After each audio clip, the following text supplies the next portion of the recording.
So, Guizhou Laoguo. Well, this is one of our favorite things in the world. It's sort of a hard dish to give a recipe for. Because really, it's one of those things that's probably less of a dish and more of an idea or a culture or maybe a style of eating. See, Guiyang is one of the last great bastions of street food in China. The sheer diversity of stuff you can find walking out your front door there's unlike anywhere I've been to on the planet. I love this place. In my book, true happiness is cracking open an ice-cold Qingdao and wandering aimlessly down a Guiyang street on an empty stomach. And between all the snacks, the requisite street barbecues, and the fiery stir-fries, there's a classic Guizhou specialty, Laoguo. Now, Laoguo is kind of hard to describe. We translated it as grill pot here, but it's really more like the pan-frying equivalent of something like hotpot or maybe Korean barbecue. You take some stuff, fry it on your pan, then dip it in a special sort of chili spice mix. And that's basically the idea. Nothing complicated, just a chill meal to have with friends or family over a few beers. So then, really more than the food itself, for Laoguo, you'll need to take a look at your equipment setup. In Guiyang, they'll use these special convex pans that'll drain the frying oil onto the sides. Definitely not mandatory, though. For us, we use this 14-inch cast iron skillet, which works great, so feel free to just use what's in your kitchen and get creative. As for a heat source, a little camper burner like this is perfect, but swapping that for an electric hot plate or even over some charcoals would also work just fine. As for food, you can honestly toss on whatever you want.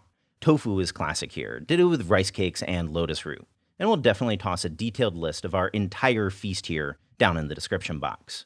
The one ingredient that I would suggest you try to include, though, if at all possible, is some marinated pork belly.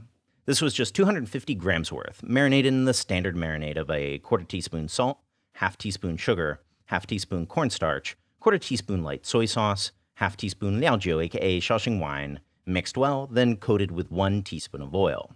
What we'll be doing is frying the pork belly at first and rendering out some of that lard, which helps give everything a nice base flavor. Again, it's not mandatory, but it is nice. So then, that brings us to the one real constant here, that Laoguo dipping sauce. Now, in Guizhou, this is actually like a product that you can just buy, so not every shop makes their own. But given that I heavily doubt anything remotely resembling this is on Amazon, let's just show you how to whip some up real quick. So we'll be starting out with 15 grams of dried chilies. Here we're using a chili called Guizhou Longhorn, but anything that's got a sort of medium kick to it, like arbols or cayennes, should work just fine. Snip into 1-inch pieces, toss in a wok, and toast over medium-low heat for about 8 minutes, or until your chilies have deepened into a chestnut color like this. Toss in a strainer, give it a jiggle to get out some of the seeds, and give those a blitz in a coffee or spice grinder to get it into a fine powder. Next up, spices. Here we used 1-star anise, a quarter of a cinnamon stick, and 5 whole cloves.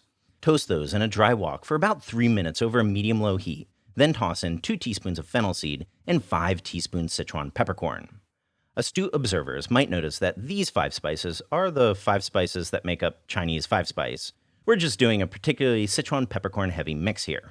Note that these quantities will leave you with a bit of extra of 5-spice though. It's just super awkward to do any smaller of a batch than this. Take those out, toss in a coffee or spice grinder, and blitz into a fine powder.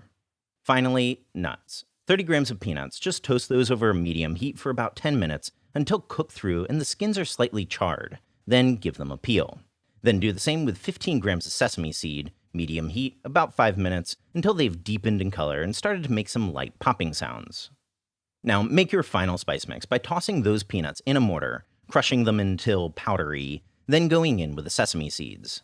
Lightly pound the sesame until they're just barely cracked open a bit, then toss in a half tablespoon each of salt, sugar, and MSG. Then go in with 2 teaspoons of your homemade 5-spice powder and 3 tablespoons of your toasted chili powder. Give that all a mix, and your Laoguo dipping sauce is good to go. So right, there's honestly not much else to really describe here. Before eating, get your pan piping hot, then brush on your oil. Here we're using caijiu, a Chinese virgin rapeseed oil, but you can use whatever you find tasty. We start with cooking the pork belly first, medium flame, and let it cook. Take your time though, enjoy the process because this is decidedly not a meal for when you're in a rush. Just crack open a beer, relax, munch on some food, and enjoy some conversation. When we were going through the depths of our lockdown situation over here, this was always the meal that seemed to hit the spot. But before we let you go, we did want to share one more thing. I think most of you know that we really try to keep things on the straight and narrow on this channel. After all, the cumulative knowledge of generations of Chinese cooks is a lot more interesting than any sort of fusion-y invention we could come up with. That said, a bit over a month back, we made a Reddit post about cooking in lockdown that a lot of people seem to really respond to, and even made it past the purview of our little Chinese food-obsessed community here. In it, I talked about some of the inventions we'd been whipping up during lockdown, and there is one riff off Laoguo that apparently some people found decently interesting. A few people asked us for the recipe, so we'll oblige. Just know that this really isn't authentic to anything. So first up, while Laoguo is very much a chill and relax kind of situation, there is a shortcut here. See, if you pre-fry many of your longer cooking ingredients, then stir-fry everything together real quick, when you pour it in your pan, everything's more or less all set. Pretty convenient, so this is one route that we sometimes choose.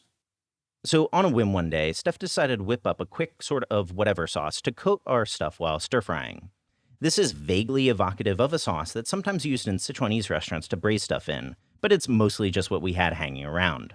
This was 2 tablespoons of mianchi, and you could sub that with the Japanese red miso, a tablespoon and a half of chili garlic sauce, a tablespoon of hoisin sauce, a tablespoon and a half of light soy sauce, a teaspoon of oyster sauce, a teaspoon of dark Chinese vinegar, a teaspoon of liaojiu, aka Shaoxing wine, 2 teaspoons of chili oil, and you could swap that for some laogama, or even a bit of chili powder if you need, a half tablespoon sugar, a quarter teaspoon salt, and finally a quarter teaspoon MSG.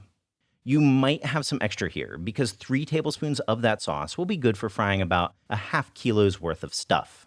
So then, after our pre-frying, we toss the heat on medium-low and fry 3 tablespoons of that sauce in 2 tablespoons of oil for about 1 minute. Then we go in with our pre-fried ingredients together with some fresh vegetable, and fry that together for about a half a minute or so, and toss that into our sizzling pan. Now, munching on this is great, but I weirdly had the desire to go at this in the northern Chinese chunbing spring pancake style of eating. For the uninitiated, chunbing eating's pretty cool. You basically take a bit of a stir-fry, wrap it in a spring pancake, and munch on it that way. I was feeling a bit lazy to make spring pancakes though, so instead I decided to whip up some flour tortillas. It all definitely worked, but the American me ended up kind of craving cheese to be somehow incorporated in the process. But of course, China's not exactly a cuisine that's synonymous with cheese. Luckily though, we've got a friend from Brazil that runs a small company in Shenzhen making fresh cheeses using the buffalo milk available locally here in Guangdong. So in the height of the lockdown, he sent us out a package with a bunch of Oaxaca cheese, which really worked. So we like letting the Oaxaca cheese melt a bit in our pan, then scraping it into a tortilla, then filling it with the stuff from our Laoguo together with a bit of Laogama black soybean chili.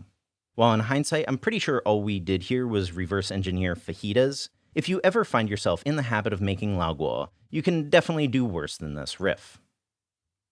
So in some places in Guizhou, they will use chicken fat instead of pork fat. What they do is that they get some chicken skin, chicken fat, and render out some oil, and then they start the grilling process. So this is really flexible, and it's such a great way of eating, and I hope you can really give it a try. So check out the Reddit link in the description box for a detailed recipe. A big thank you for everyone that's supporting us on Patreon, and of course, subscribe for more Chinese cooking videos.